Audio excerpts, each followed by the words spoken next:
خب، بسم الله الرحمن الرحیم. دوستان، ما در جلسه گذشته متوجه شدیم که یک سیستم خورشید محوری وجود داره که همه سیارات محرکه به دور اون میچرخند و زوایایی که از چرخش اینها به دست میاد باعث ایجاد احکام نجوم میشه یا همون آسترولوژی میشه. خب، در این جلسه ما به یک نمای کلی به ثوابت میپردازیم. یعنی یک تعداد ستارگان هستن که به اصطلاح علم آسترونومی بهشون ثوابت گفته میشه. یعنی در یک جایگاهی از هستی و افلاک قرار گرفتند که خب به نظر چشم ناظر زمینی که در اینجا یک نشانگری قرار دادیم که در سطح عرض جغرافیایی این مشخص بشه برای دوستان.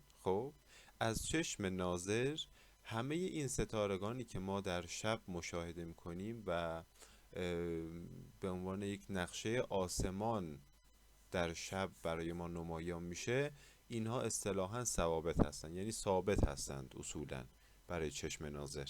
منتها علت این که اینها محرک به نظر ما میاند اینه که علتش اینه که حرکت وضعی زمین این رو ایجاد میکنه. یعنی ما نسبت به حرکت وضعی که در طول شبانه روز داریم، یعنی اختلاف روز و شب، باعث میشه که نسبت به حرکت کره زمین، نسبت به شرقی ترین نقطه‌ای که شما در عرض جغرافیایی خودتون دارید نسبت به غرب اون نقطه، خب یعنی طلوع و غروب ستارگان رو نسبت به ناظر زمینی مشاهده بکنید که اصولاً خطای دیده.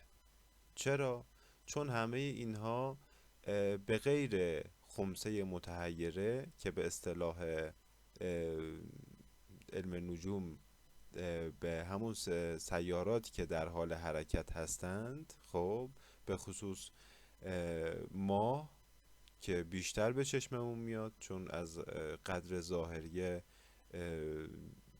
زیادی برخورداره و ما میتونیم اون رو با یک چشم معمولی مشاهده بکنیم. میتونیم اون رو ببینیم که مثال هلال ماه کجاست، قرص ماه کجا بوده و یا ماه کامل چه زمانی قرار اتفاق بیفته. اینا رو با چشم معمولی میتونیم ببینیم. ولی مثال میگم، زحل رو یا عطارد رو بعضا ما نمیتونیم تشخیص بدیم بین این همه ستاره‌ای که در آسمان میبینیم و همیشه برای ما قابل رؤیت نیستند اینها.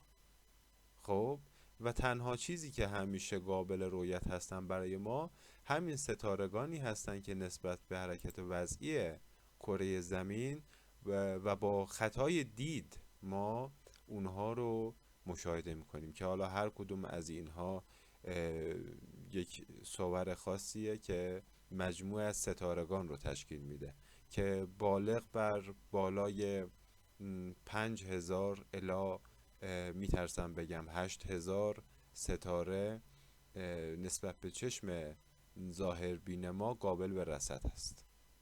این حجم زیاد ستارگان رو علما اومدن یک تعداد تقسیم بندی هایی کردند که برای اونها نامگذاری شده، برای اونها تصورات شده، ترسیمات شده، احکام صادر شده و ازشون استفاده کردن که حالا در جلسات آینده بیشتر در این خصوص صحبت خواهیم کرد. منتها صرفاً این جلسه رو ضبط کردم که یک دید کلی نگر نسبت به این قضیه داشته باشیم که چشم ناظر صرفاً داره اون مسیر حرکت وضعی کره زمین رو میبینه، ولی نسبت به خطای دیدی که داره حس میکنه که این ثوابت در حال حرکت هستند، در حالی که اینها به قدری دور هستند از کره زمین، حتی از خورشید، به قدری دور هستند که کوچیک دیده میشند.